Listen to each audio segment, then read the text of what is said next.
16번째 연구계획서 발표 시작하겠습니다. 네, 우선 홈페이지 UI를 수정했습니다. 지금까지는 인덱스 그리고 감독관 그리고 카메라 페이지가 전부 따로 URL을 쳐서 들어가야 하는 방식이었는데 이 URL들을 전부 분리시켜 놓고 하는 게 조금 힘들 것 같아서 홈페이지를 만들고 거기서 링크를 통해 각각 3개의 페이지로 갈 수 있도록 UI를 변경했습니다. 이제 일일이 주소창에 치지 않고 클릭을 통해 이동이 가능합니다. 지금 현재 화면이 이제 기본적인 화면이고요. 여기에 마우스를 올리면 이렇게 피드백이 보여서 사용자가 더 쉽게 클릭을 할 수 있습니다. 그리고 코턴 서버를 설치했습니다. 이게 교수님께 제가 포트를 열어달라고 요청을 드렸었고 교수님께서 이제 열어주신 후에 연락을 주신댔는데 이제 안 주셔서 계속 기다리고 있었는데 한번 확인을 해보니까 포트가 이미 열려 있더라고요. 그새 해주셔가지고 그래서 포트를 오픈해서 이제 코턴을 설치하고 이제 추가를 완료하였습니다. 다만 현재는 코턴 서버와 프렌토 서버가 모두 제 컴퓨터에 있지만 둘 다 상당히 이제 프로세싱이 많이 필요한 서버이기 때문에 그리고 굳이 같은 컴퓨터에 있을 이유가 없기 때문에 만약에 이 서비스가 정말로 잘 된다면 추후에는 코턴 서버와 프렌토 서버를 다른 컴퓨터에 분리할 필요가 있을 수도 있습니다. 그리고 비밀번호를 추가하였습니다. 관리자로 현재 관리자와 학생의 그 명확한 구별 방법이 없기 때문에 관리자로 로그인할 경우 비밀번호를 요구하도록 수정하였습니다. 현재는 제가 임시로 CNU1234로 설정을 해두었고 이를 도입해서 이제 학생들이 약간 트롤링하는 것을 방지할 수 있다고 생각했습니다. 그리고 아이폰 이슈에 대해 예를 드리겠습니다. 제가 몇 명까지 이제 이 서비스를 이용할 수 있을지 확인을 해봤는데 각각의 웹 RTC를 연결할 때마다 CPU의 사용량이 3에서 5% 정도씩 증가를 하였습니다. 그리고 또 100%에서 끝이 아니라 이게 120% 이렇게까지 CPU가 올라갈 수 있었고요. 이게 싱글코어 뭐 이런 얘기를 하던데 어쨌든 가능은 할 것으로 보입니다. 다만 아이폰 카메라를 연결할 경우에는 기본적인 3에서 5%가 아니라 20에서 30%씩 대폭 증가하는 현상이 발견이 되었습니다. 이게 원인이 무엇일까 제가 생각을 해봤는데 저는 이 원인이라고 생각을 합니다만 아직은 추정이긴 합니다. 그 안드로이드와 데스크탑은 VP8을 기본 코덱으로 사용하고 프렌토 서버 역시 VP8을 기본 코덱으로 사용하고 있습니다. 근데 아이폰은 H264를 기본으로 사용하는 것으로 추정이 되고요.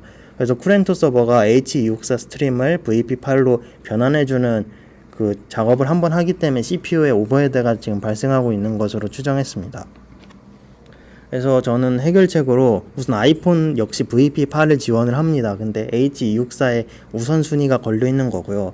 근데 제가 아이폰의 설정을 고칠 수는 없었기 때문에 쿠렌토 서버의 네고시에이션 과정에서 H264를 그냥 차단을 해봤습니다.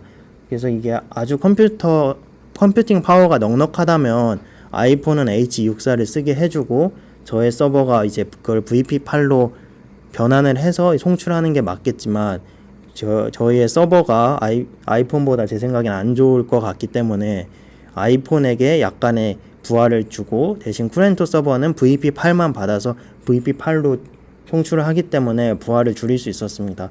그래서 실제로 아까 말씀드렸던 막 30%씩 걸리던 부하가 3에서 5%로 감소를 하였습니다. 이것의 문제점은 이제 감독관이 아이폰일 경우 들어오는 약 80개, 막 90개의 스트림이 전부 VP8이기 때문에 그거를 H264로 아이폰 내에서 바꿔줘야 되기 때문에 감독관의 아이폰에는 약간의 부하가 걸릴 수는 있지만 제 생각엔 감당할 만하다고 생각해서 이렇게 바꿨습니다. 이렇게 쿠렌토에 있는 SDP 엔드포인트 설정을 바꿔주어서 이거를 구현을 했습니다. 그리고 빈방 제거 로직을 추가하였습니다.